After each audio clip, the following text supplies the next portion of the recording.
Anak muda itu begitu lulus kuliah langsung mendapat pekerjaan di luar kota. Sebulan sekali ia selalu menyempatkan diri pulang untuk menengok ibunya yang sakit-sakitan. Hatinya cukup tenang meninggalkan ibunya itu karena ia memiliki adik perempuan yang masih bersekolah SMA. Pada suatu malam, ia menerima pesan dari adiknya bahwa obat ibunya sudah akan habis.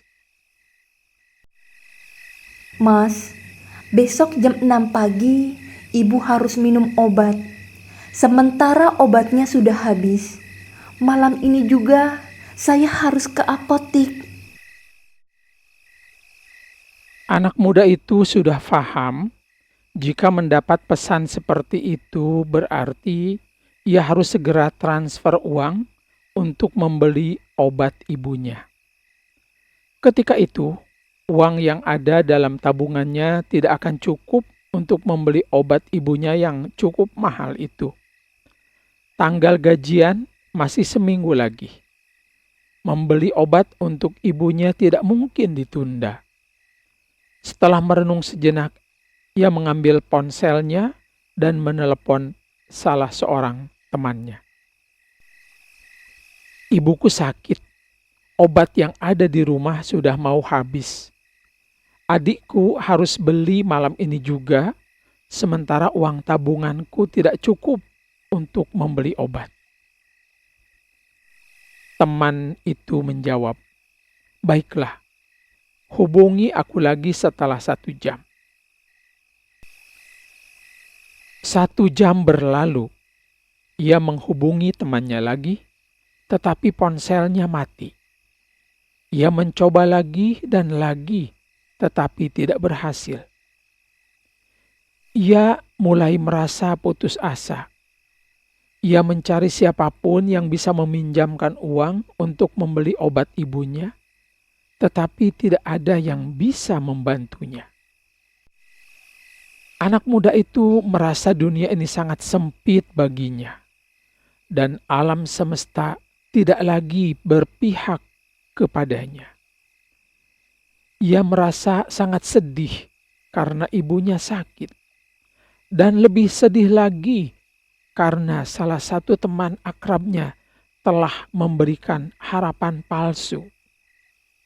Ia tidak tahu apa yang harus dilakukan. Malam itu juga ia memutuskan kembali ke rumah. Untung masih ada bus yang bisa ditumpangi. Ia kembali ke rumah dengan kekecewaan yang mendalam dan hatinya hampir hancur. Pagi dini hari menjelang azan subuh, ia baru sampai ke rumah. Saat ia membuka pintu, ia melihat ibunya tidur dengan wajah yang tenang, dan di sampingnya ada kantong plastik berisi obat-obatan. Ia bergegas menemui saudara perempuannya di kamarnya dan bertanya siapa yang membeli obat tersebut. Saudara perempuannya menjawab, Teman Mas datang tadi malam. Ia minta resep obat ibu karena Mas lupa nama obatnya. Teman Mas mengatakan bahwa Mas sedang menunggunya di apotik. Teman Mas itu membawa obat ibu tadi malam dan ia meminta saya untuk memberitahu Mas bahwa ponselnya mati dan dia akan datang ke sini lagi nanti siang. anak muda itu tersenyum pahit. Sambil menuju kamarnya, air mata mengalir membasahi kedua pipinya.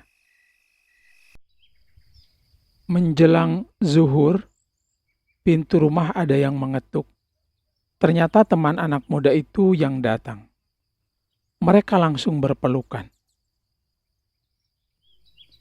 "Aku telah meneleponmu beberapa kali dan ponselmu mati," kata anak muda itu. "Ya, jawab temannya singkat. Kenapa? Ponselku aku jual semalam. Setelah menerima teleponmu yang memberitahukan kondisi ibu yang sangat memerlukan obat. Sahabat kisah, ini adalah kesetiaan yang hakiki dalam persahabatan. Sahabat setia seringkali mengorbankan kepentingan pribadi. Betapa indahnya persahabatan seperti ini.